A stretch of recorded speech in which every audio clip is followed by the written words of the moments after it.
कि खुदा ने आदम को बनाया ताकि उसकी हिम्मत करे और खुदावंद उसमें सुकूनत करे। लेकिन बागे अदन में आदम के सामने सांप आया शैतान की सूरत में और उसको बहकाया, और सांप के बहकाने के सबब से औरत ने वो पहले फल खाया, लेकिन बाद में आदम ने भी खाया और उसका नतीजा क्या निकला कि खुदा ने सजा सुनाई। सजा सबसे पहले किसको सुनाई गई? सांप को, कि तू जमीन के क्या करेगा? पेड़ के बल तू चलेगा। शायद ऐसा पहले ना हो,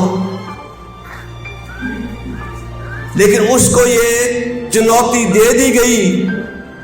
ये खुशखबरी उसके लिए नहीं थी, ये उसके लिए चुनौती थी, चैलेंज था कि औरत की नस्ल से एक आएगा जो तेरे सर को कुचलेगा।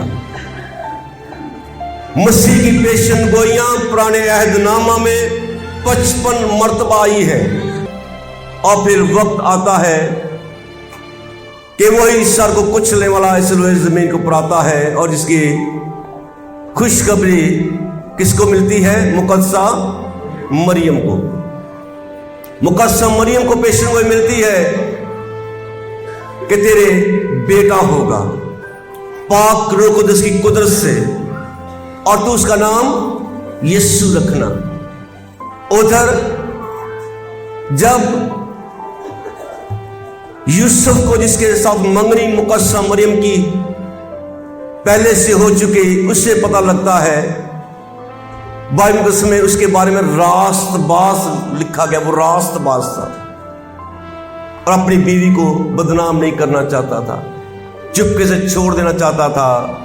खुदा का फरिश्ता उसके पास आता है कि तो अपनी बीवी को अपने हाथ ले आने से ना डर, और वो मरियम को अपने यहाँ ले आता है। पहली खुशखबरी मसीह की किसे मिली?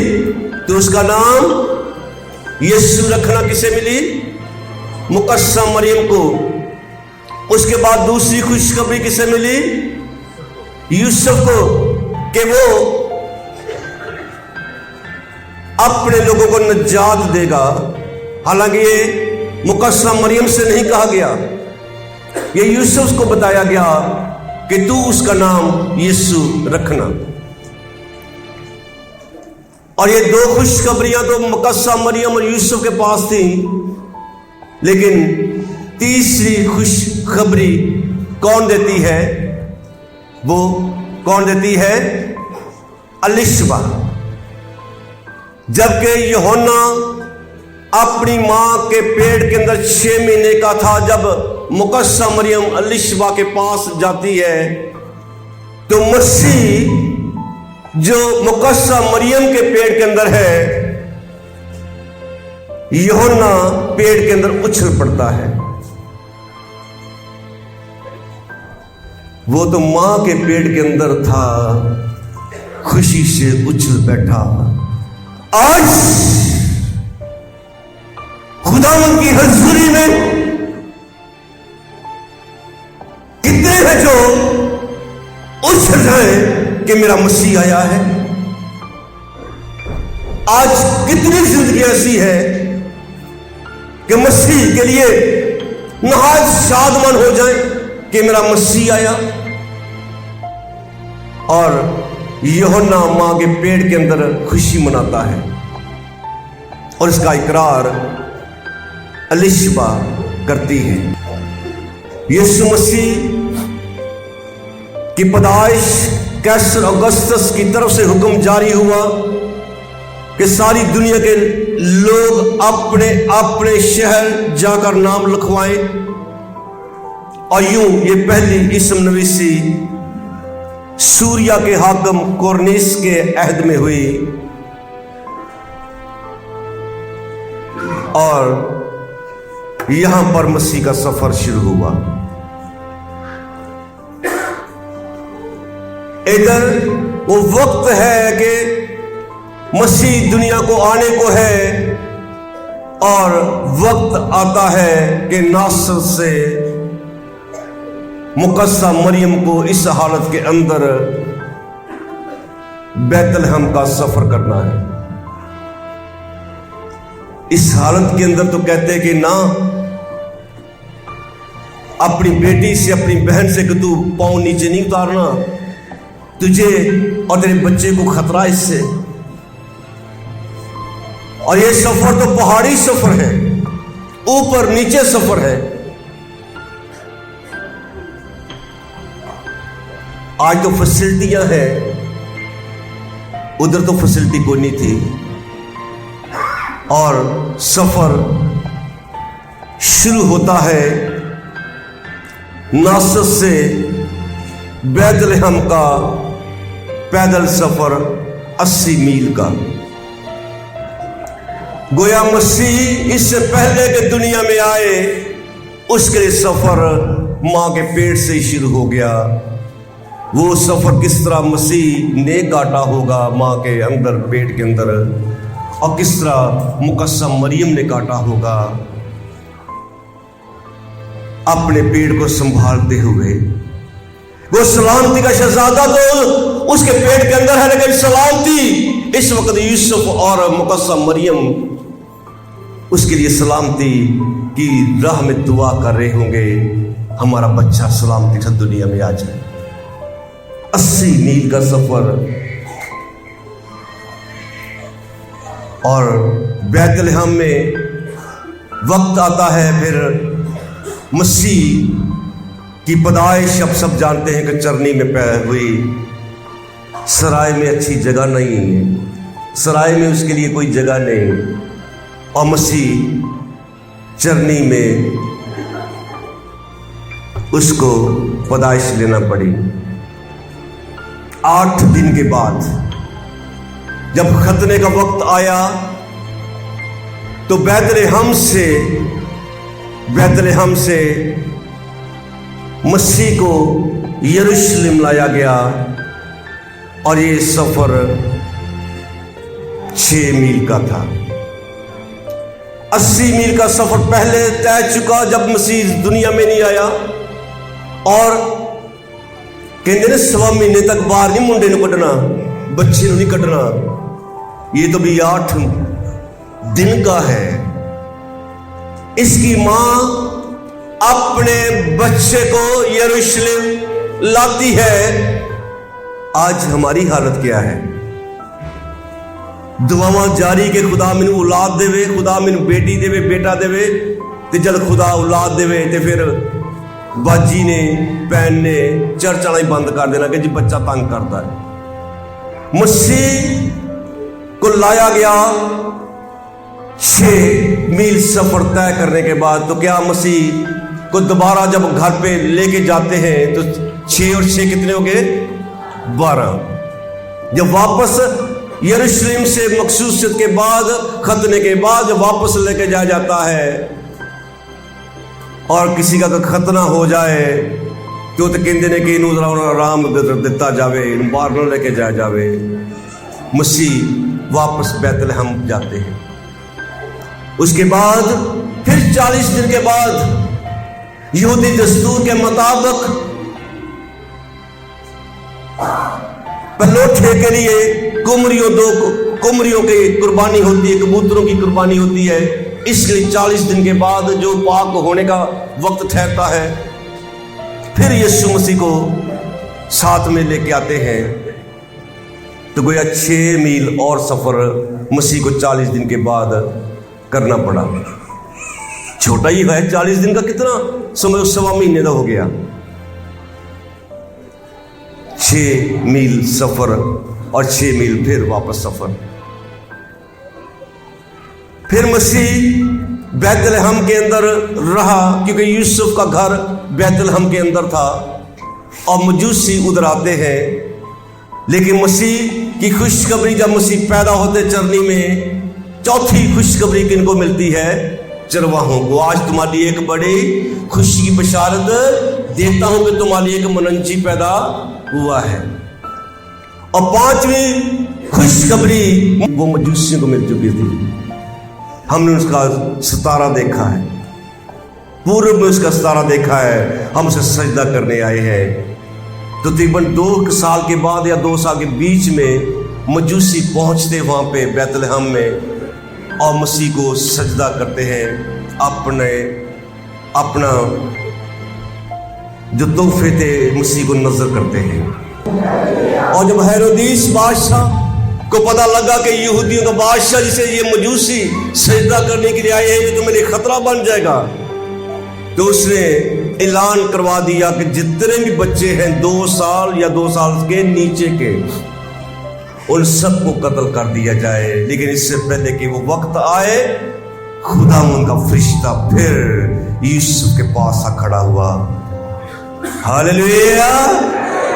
ये किरदार बोलता वो नजर नहीं आता।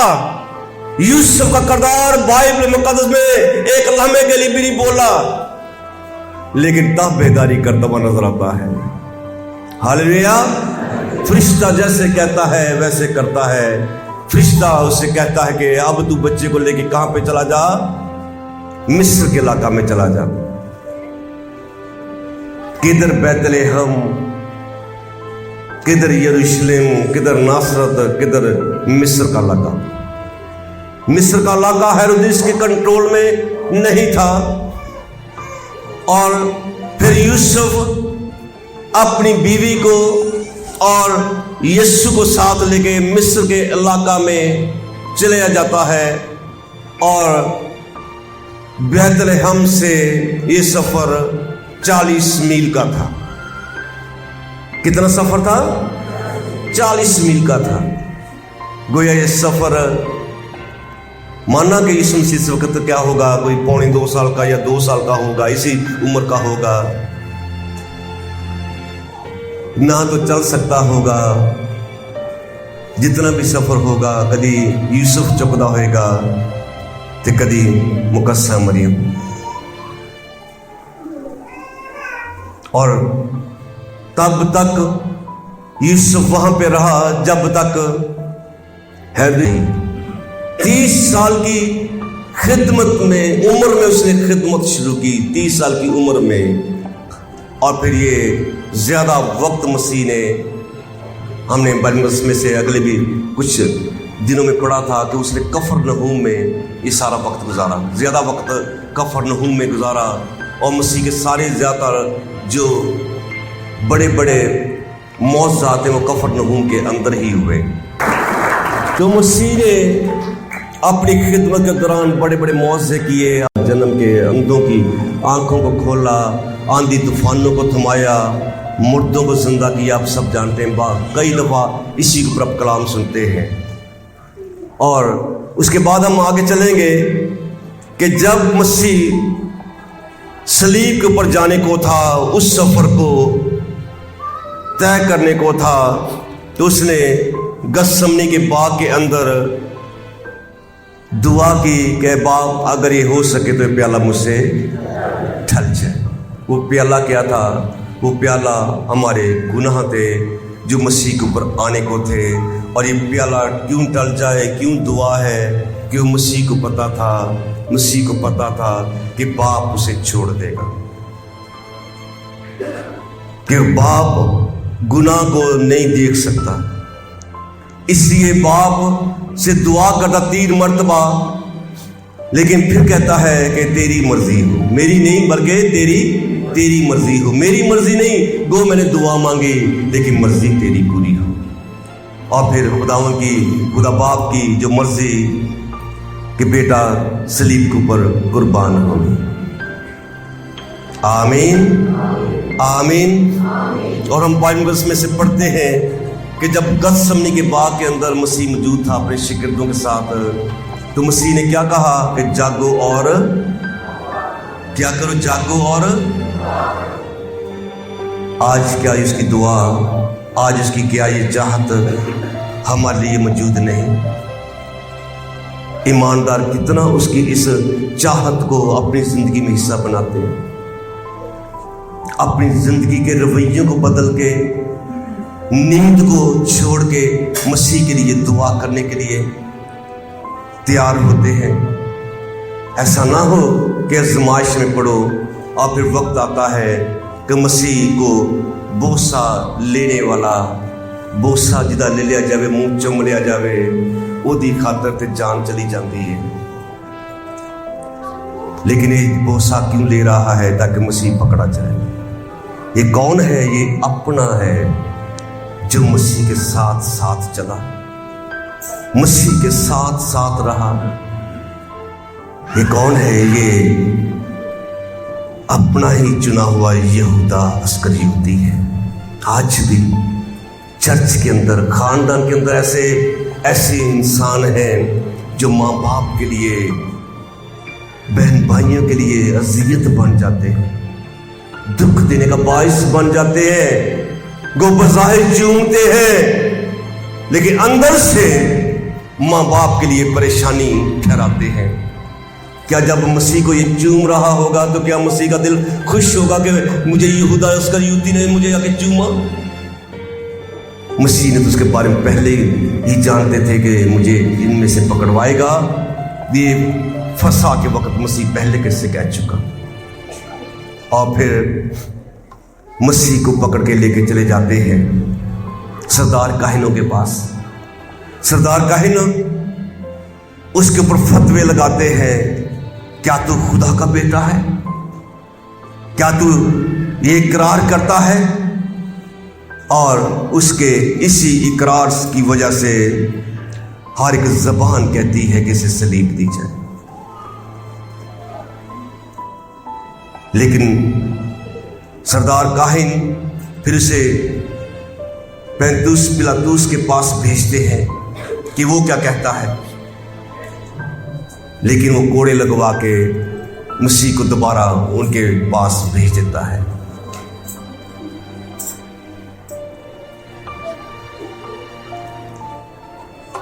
जिस बंदे नू कोड़े लगे हो ना, जब पैंतुस पिलातुस ने मसीह को सिपाहियों के हवाले किया तो सिपाहियों ने उसके कपड़े उतार दिए, किरमजी चोगा उसे पहनाया, सर के ऊपर कांटों का ताज रखा और उसके सर के ऊपर उस कांटों के ताज के ऊपर सरकंडा मारते, उसके मुंह के ऊपर थूकते, उसको बेइज्जत करते। और इसके बाद अगला सफर मसीह का सलीब की तरफ, जिसके लिए यहूदी वावेला करते थे कि इसे सलीब दी जाए। गलगत्ता की पहाड़ी जिसे खोपड़ी कहते हैं, उसकी तरफ मसीह का सफर शुरू होता है। सारा जख्म जख्मी है कोड़े खाने से, सर लहू लहान है कांटों का ताज पहनने से।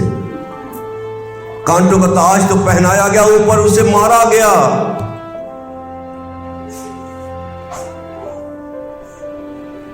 और से सुबह 9 बजे फ्राइडे को, जुमे को सलीब के ऊपर चढ़ा दिया जाता है। के करीब यीशु मसीह ने बड़ी आवाज से चला कर कहा, एली एली लमा शबक्तनी, ऐ मेरे खुदा, ऐ मेरे खुदा, तूने मुझे क्यों छोड़ दिया। यही वजह थी कि यीशु मसीह गसमनी के बाग के अंदर तड़प रहा था कि हो सके तो ये प्याला मुझसे टल जाए। बाप ने छोड़ दिया। और इसके बाद खुदा कलाम में से हम पढ़ते हैं, इसके बाद यीशु मसीह ने जान लिया कि सब बातें पूरी हुई ताकि नविश्ता पूरा हो। और मसीह ने कहा कि मैं प्यासा हूं। 5वां कलमा, मसीह ने क्या कहा? मैं प्यासा हूं। उसके बाद 6वां कलमा, बस जब यीशु मसीह ने वो सिरका पिया तो कहा तमाम हुआ। जहां से यीशु मसीह ने तमाम किया, हम नीचे से उसका आगाज करते हैं। मसीह ने गुनाहों का तमाम किया, फिनिश, इट इज फिनिश्ड। हम नीचे से दोबारा उसका आगाज करते हैं। जिस बीमारियों के लिए मसीह ने अपने बदन पर मार खाई, कोड़े खाए, हम उसी बीमारियों को अपने लिए आज उनकी गवाहियां देते हैं कि मुझे ये बीमारियां, अगर है बीमारी तो फिर उस शाफी खुदा से क्यों नहीं तो कहता कि बाप अपने उस लहू के सबब से जो तूने अब सलीब के ऊपर मेरे लिए बहाया, मुझे धो और मेरे अंदर से इस बीमारी को दूर कर दे। दाऊद तो कहता है कि ऐ खुदा मेरी जान को शिफा दे क्योंकि मैं तेरा गुनहगार हूं। और हम 7वें कलमे पढ़ते हैं कि मसीह ने बड़ी आवाज से पुकार कर कहा, ऐ बाप मैं अपनी रूह तेरे हाथों सौंपता हूं। और मसीह ने दम दे दिया। नस्र से आगाज था, सलीब के ऊपर इख्तिताम था, लेकिन ये इख्तिताम हुआ नहीं। मैं चाहता हूं ताकि तुम्हारे लिए जगह तैयार करूं, आऊंगा फिर तुम्हें अपने साथ ले जाऊंगा ताकि जहां मैं हूं वहां तुम भी रहो। आमीन। तो जीसस सलीब के ऊपर दुख उठाने वाला कहता है मैं प्यासा। कौन कहता है प्यासा? जो सारी रात जिसने कोड़े खाए। कौन कहता है प्यासा? जिसको मारा गया, सारी रात एक जगह से दूसरी जगह पर धकेला गया। कौन कहता है प्यासा? क्या उसे पानी की प्यास थी? जो खुद कहता अगर तुम मुझसे मांगती मैं तुझे वो पानी देता जो तेरे अंदर नदियां बन जाता। जो बनी इस्राएल के लिए चट्टान बन के पानी मुहैया करता रहा, उसे कौन सी प्यास थी? बाप अपने लिए ऐसे प्रस्ताव ढूंढता है जो रूह और सच्चाई के साथ उसकी प्रस्तुति करे। वो हमारी सच्चाई के लिए तरसता है। मैं प्यासा हूं तुम्हारी सच्चाई का, मैं तुमसे सच कहता हूं। मसीह झूठ नहीं बोलता था, आज चर्च के अंदर झूठ बोले जाते हैं। हमारा दिल तड़पता दोनों भाइयों का जब मौजूद की शाम की इबादत में या किसी और इबादत में जब आप आते नहीं, तो जिस यीशु ने आपके लिए इतना सफर तय किया, मार खाई, वो क्या दिल में सोचता होगा? मैं प्यासा हूं। लेकिन आज प्यास किस तरह हम उसकी बुझा रहे हैं? हमारा खुदावंद हमारी सच्चाई का प्यासा है। हमारे अंदर खोट नहीं मांगदा, झूठियां गल्ला नहीं मांगदा। इसलिए